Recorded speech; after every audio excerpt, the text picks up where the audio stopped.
అందరికీ నమస్కారం. దయచేసి సబ్స్క్రైబ్ చేయండి.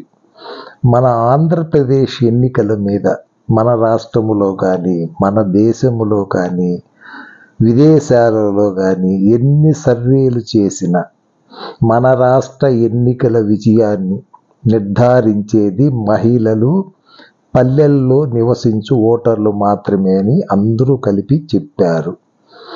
దీని ప్రకారం మనం ఒక విషయం తెలుసుకుందాం. 2014లో 5 లక్షల ఓట్ల తేడాతో మాత్రమే చంద్రబాబు సీఎం అయినారు. ఓన్లీ 5 లక్షల ఓట్ల తేడా.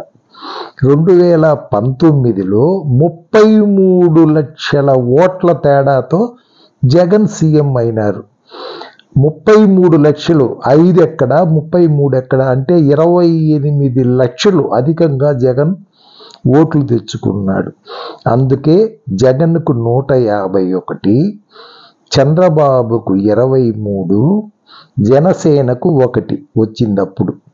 ఇప్పుడు 2024 పరిస్థితి మనం సమీక్షిస్తే మొత్తము 3,33,00,000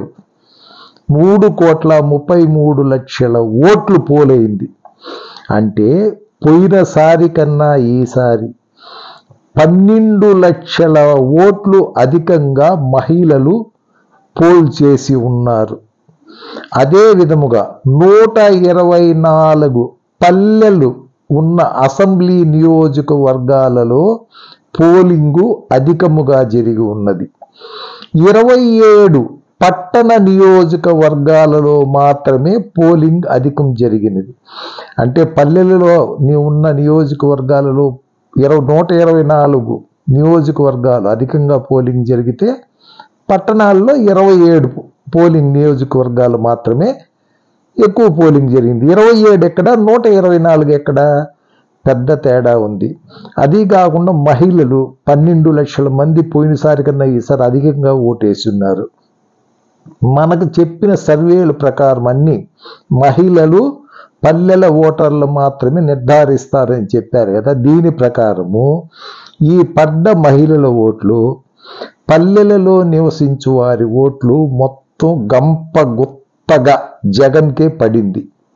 అది ఎలా అంటే ఎన్నో సంక్షేమ పథకాలు ఇచ్చి, రైతు భరోసా ఇచ్చి, స్కూళ్ళను ఆధునీకరించి, ఇంటింటికి డాక్టర్ అనే ఒక డాక్టర్ని పంపించి, సచివాలయాలు నిర్మించి, ఇంటికే వాలంటీర్ల ద్వారా పెన్షన్లు, సంక్షేమ పథకాలని అందిస్తున్న జగన్ ఓటుకు పోయినప్పుడు అందరికీ గుర్తొచ్చి అందరూ ఫ్యాన్కే 2 ఓట్లే వేసి ఉండరు. దీన్ని బట్టి ఈ విజయాన్ని జగన్ దగ్గర నుంచి ఎవరు తప్పించలేరు. అందుకే జగన్ కాన్ఫిడెన్స్గా 9వ తారీఖు ప్రమాణ స్వీకారం. చంద్రబాబు, లోకేష్ అండ్ పవన్ ఎక్కడో ఉన్నారు, మనకు తెలియదు. కాబట్టి జగన్ విజయం తథ్యం. దయచేసి అందరూ సబ్స్క్రైబ్ చేయండి.